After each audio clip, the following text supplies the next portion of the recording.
We're continuing our series on men who've walked with God by thinking this morning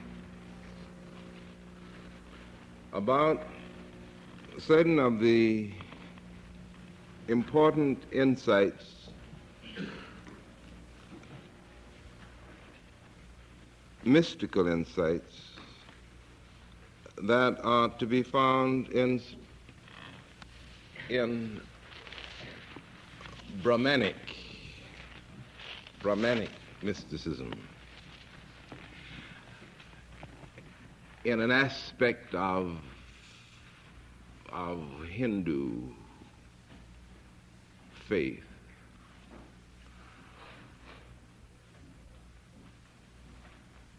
It is very important, it seems to me, that in our interest and effort to be in our thinking and in our awareness, world citizens,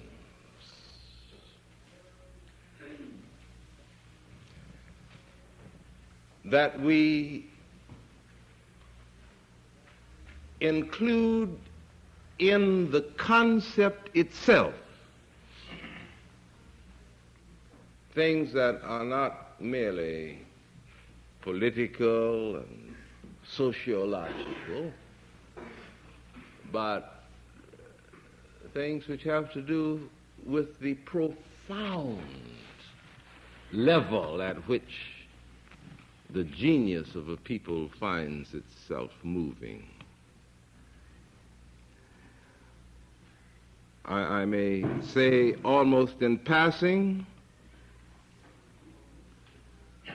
that, at least from my point of view, it is hardly a reasonable hope that there should ever come a time in human history when there shall be one world, politically and socially, until men find out how they can be sustained by one faith. And by one faith I do not mean, I'm taking time away from the idea, but by one faith I do not mean one creed, one doctrine, one dogma, one church. I don't mean that. But one faith. One pulse beat that is so fontal,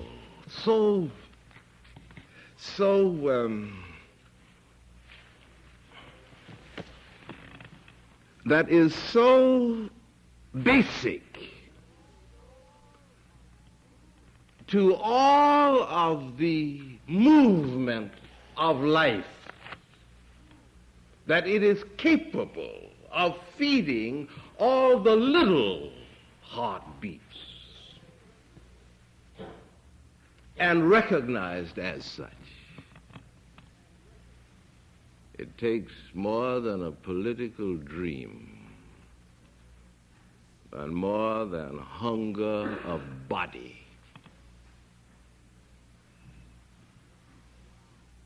to ground and sustain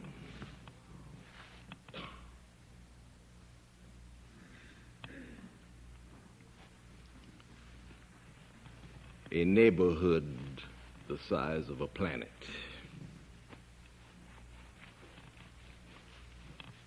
Now, you will pardon the digression, but I feel better.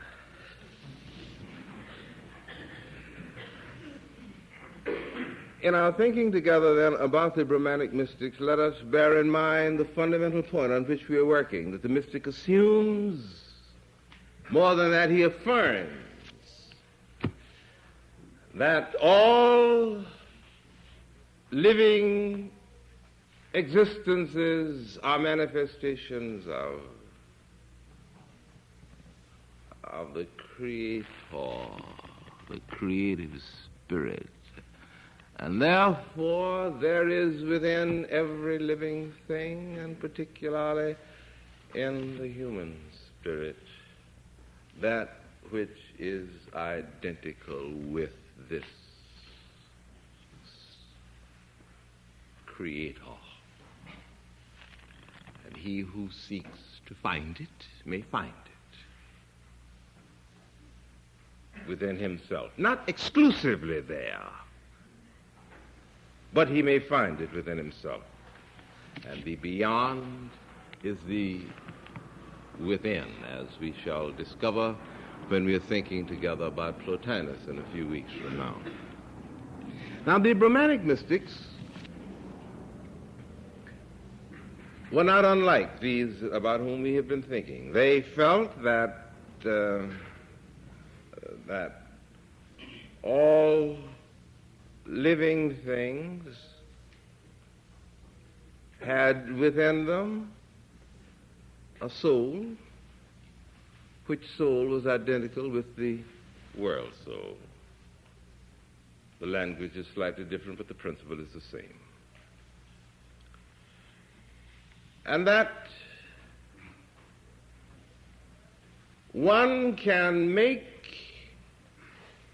contact with this, one can become consciously aware of this indwelling soul which is identical with the world soul, not by the processes of reflective thinking, not by analysis, not by bringing the mind to bear upon some point of concentration, but by giving up, renouncing, and moving directly. How, they aren't quite sure they're able to tell you, but moving directly on the altar stairs of what is called ecstasy. It is an ecstatic lifting of the spirit into a dimension in which all awareness of individuality in some rather profound sense is sloughed off, and the soul bathes itself in that which is itself and more. Now, but that was for the priests, you see, the Brahmanic priests.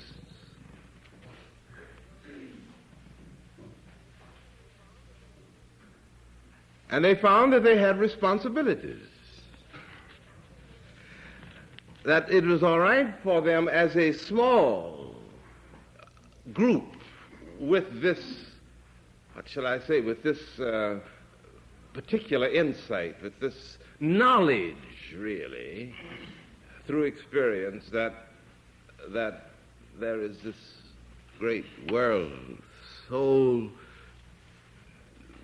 that is available to them, is in them, and they can have an encounter, an explosive encounter with it as soon as they detach themselves from their involvement. That's all right if you have no responsibility, they discovered. But if you have responsibility, then what do you do? These men, these Brahmanic priests, had two responsibilities. One responsibility was to keep alive the institution, and they functioned in that regard on behalf of their social duties, They represented the religious leadership, and they did things on behalf of the perpetuation of the caste to which they were committed, which had nothing to do with this private thing. So they made concessions, in a sense, to the private privilege of moving ecstatically into the presence of God, delaying it in order that they might fulfill their duties to their fellows who themselves were not aware of the possibilities of life in the way that they, the Brahmins, were aware of it. Now, the first duty then was to keep up the ceremonials. And the second duty was to perpetuate their class. If they didn't marry and have children, then they would disintegrate. So they made the second concession. So they worked it out in a rather interesting way. And you will see the bearing of all this on the point in a minute. The first part of their lives is naturally spent as children. And then they married. And they became fathers and so forth. That was fulfilling that aspect of it. And then they supported their families and did all the things to go along with that kind of social responsibility.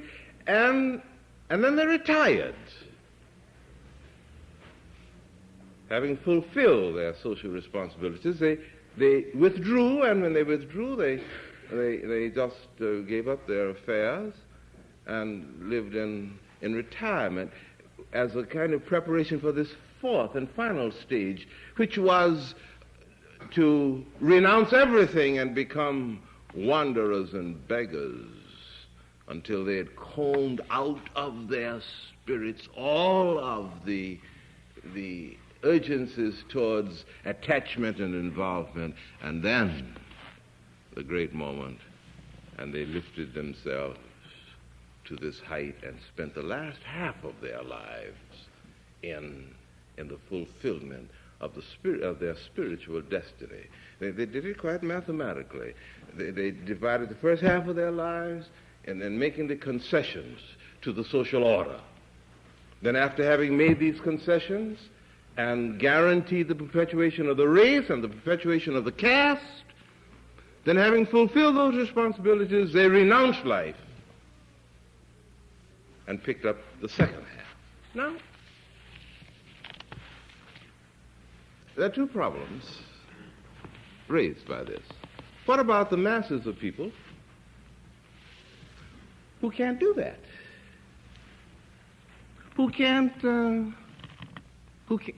solve the problem in that way? What happens to them? What about them? And that's always the problem of the religious priest. That's always the problem of the religious founder. That's always the problem of the individuals who become the embodiment of the religious concept. They win a certain insight and a certain depth as a result of the cycling series of struggles and triumphs and failures through which they pass until at last there is distilled in them an insight which becomes for them the answer of man to the call of God. And then there are all these people who watch that and who want to participate, but who don't have their wisdom, don't have their patience, don't have their courage, don't have their this or that or the other. What about them? Well, when these Brahmanic mystics faced that, they saw several things. Number one, that if their idea that the soul was identical with the world soul, to use the phrase that is familiar to us, then man, in his living in the world, was not really involved in any of the activities of the world. The reality was behind the manifestation. Now follow this, please. Now, if the reality is behind the manifestation, then that means that the manifestation itself has no meaning. If the real is the invisible, the real is behind, then what you see is a seeming, a shadow. And if what you see is a shadow, a seeming, a manifestation, then whatever is done by that shadow, that seeming, that manifestation, has to be interpreted in terms of its unreality.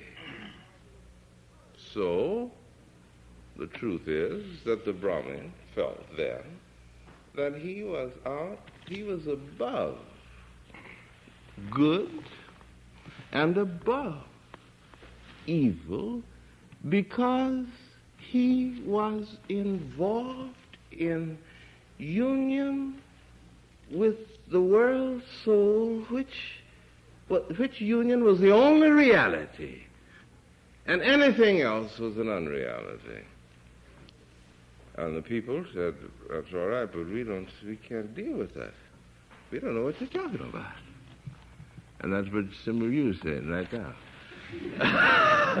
Hold on, why would you take our time on Sunday morning to talk about something like this? So they began dealing with it. And how did they deal with it? There began emerging a doctrine. And the doctrine of incarnation, reincarnation. And what does the doctrine of reincarnation say? It says that the world of experience, the world of thisness and thatness, is real. And it is not the only reality, but it is a reality. And what happens in the manifestation, in the experience of living, has its effect on the soul that is in the individual who is living. And if behavior, if time-space involvements can affect the quality of the soul, then time-space involvements, in some sense, must be as real as the soul is. Interesting, isn't it? Now, if that be the case, the problem of getting rid of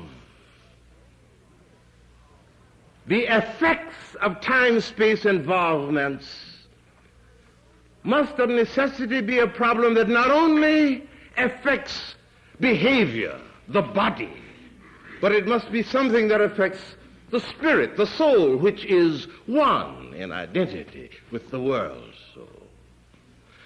Now, you see, if you died, says the thinking in this regard, if you died and you went directly to become either one with the world soul or one in communion with the world soul, and if that happened automatically, then that would say that nothing that you did in the world made any difference, you see? No, you don't. Let me say it again, because this is so crucial, and because it has bearing on what we as individuals think about the meaning of our own lives and about the ultimate destiny of our own lives, the kind of peace that we have made about living and dying, reaping and sowing, and whether or not there is such a thing, either in time or out of time, as judgment, and which the human spirit has to stand on its feet and be counted. So it's crucial. That's why, even though these people were wrestling with it in their way. Now, let's go back. If you die, or when you die, if you go directly to become either one with the world soul or in perpetual communion with the world soul,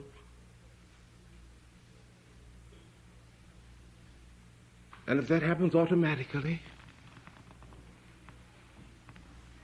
then that means that what you do while you are living has made no difference. Do you see that it has made no impact? Because automatically, when you die, this happens.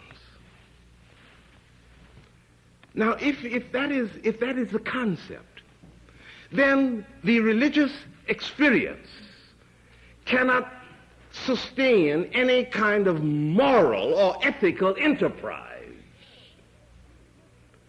It delivers human behavior to amorality, to a kind of nihilism, a meaninglessness.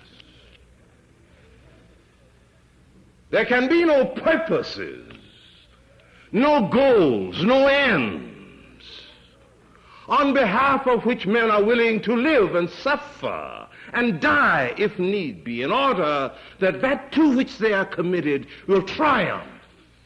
All of that is snatched out of life. If it makes no difference. So then the myth-making tendency in the human spirit that is always so creative and redemptive came into form. We have a myth, a very interesting one, about the moon, and how the moon is full. When the moon is full, it means that it's full of people who've died. Are there. And then those who have the password can go on through to the area beyond. If you don't have the password, you come back in the form of rain, which is a nice way of dealing with the problem. And what is the problem? Let's not lose sight of the issue. What is the problem? If it be true that living day by day makes no difference, then when I die, I go where I would have gone whether I have been a good man or a bad man. There's no difference. If there be a difference, then how does the universe deal with the difference? If in every human spirit there is the eternal God. That's the problem. The problem we've never solved either, incidentally. But that's the problem. So they said. Reincarnation. If you have the password, you can get through the moon, you see? If you don't have the password, you come back. That's a simple way of dealing with it. Now, it is because of the necessity that every human spirit feels for the need of redemption from the carking ache of living frustrations from moment to moment that knocks always at the door of religion, insisting that it open up and give relief so that life, if it cannot change, will at least be endurable. So that's what they tried to do with this doctrine. You keep coming back and coming back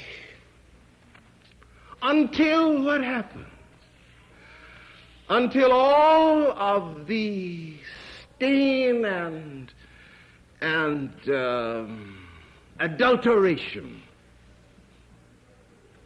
that has seeped into the spirit, growing out of the behavior and the experiences in time and space, which says, you see, and it's tremendous, which says, you see, that even at this period, in the long journey of man's quest, there was emerging the insistence that the ultimate destiny of man is a good and whole and creative destiny.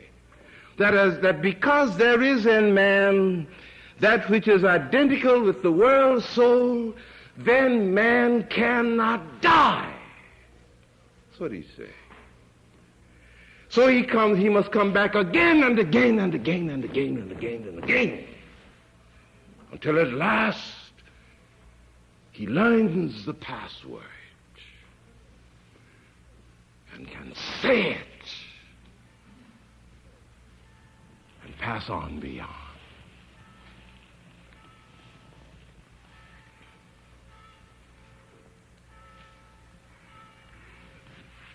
But that is dealing with the problem, you see, in terms that, in a sense, are otherworldly. But what happens when you aren't dying? You see, you aren't dead. This solves it, you see. I know that when I die, I will. But if I haven't learned this, then I'll have to learn it sometime. But what happens in that interval? And there arose in the movement of the Spirit of God in Hinduism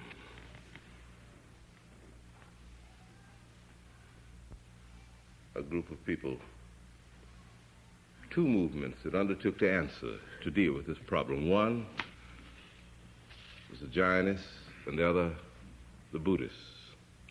I'd like to say just a word about the Jainists, and then I'm through. And they said, since this is the story of man. Now, what is the story of man? Man has within himself a soul, which soul is identical with the world soul. If man dies, he may go directly to fulfill all of the demands of communion or absorption in the world soul. Or if, and that is true, if living means nothing. But if living means something, if my deed is a deed, really, then what I do affects this world, this soul that is in me. And it loads it down with adulteration that has to be worked out. And it is worked out in a series of goings away, and comings back. Now, how do I behave before I take off? If living has reality in it. And see, that's always the problem. If living has reality in it, I must live on the basis of the doctrine that with which the Western world became familiar, in the words of Mahatma and the experience of Mahatma Gandhi, the doctrine of ahimsa. Now, just a word about the ethics there. The doctrine that as it first appeared, the doctrine of no killing. And at first, you see, it seems as if you shouldn't kill because because there is in the thing you kill the world's soul. You see, that is what the Christian finally comes around to in his Christian ethic. I have respect for personality because there is in personality the living God, or the great religious belief that bottoms much of Western thought and culture is that in the presence of God, the human spirit is of infinite worth, and therefore, when I look into the eyes of another man, I'm looking into the eyes of God. The statement, know thyself, is taken more mystically from the statement, thou hast seen thy brother, thou hast seen thy God. That's way over there, but that is not what these people are talking about. They aren't saying that I should not kill because there is in the living thing the world's soul. They aren't saying that. They're saying, I must not kill because I must not defile myself. Very different. If I kill, I will defile myself. And if I defile myself, then this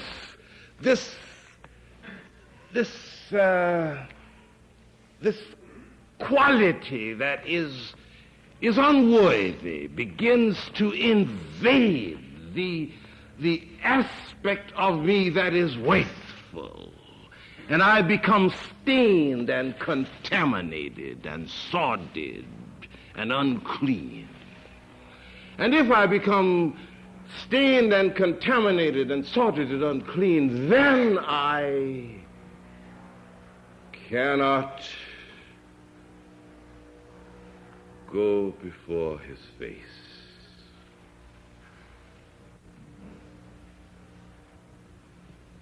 And live. So, I will not kill you. Even though you take my life.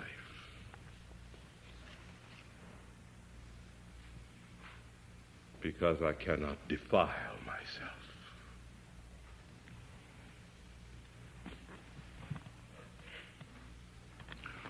Once that is embraced,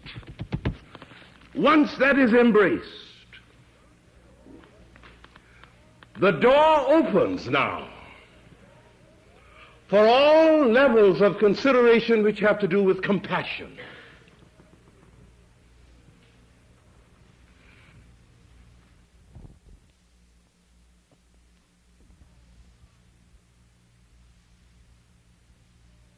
Lest all life be defiled. And out of that comes finally the great ethic of Buddhism. And out of that kind of thinking emerges, and don't misunderstand what I said, out of that kind of thinking, not out of that moment in history, not out of that culture, but out of that kind of thinking which doesn't know any culture or any background, has emerged the great ethical insight that has harassed the mind and tortured the spirit of man as he looked at himself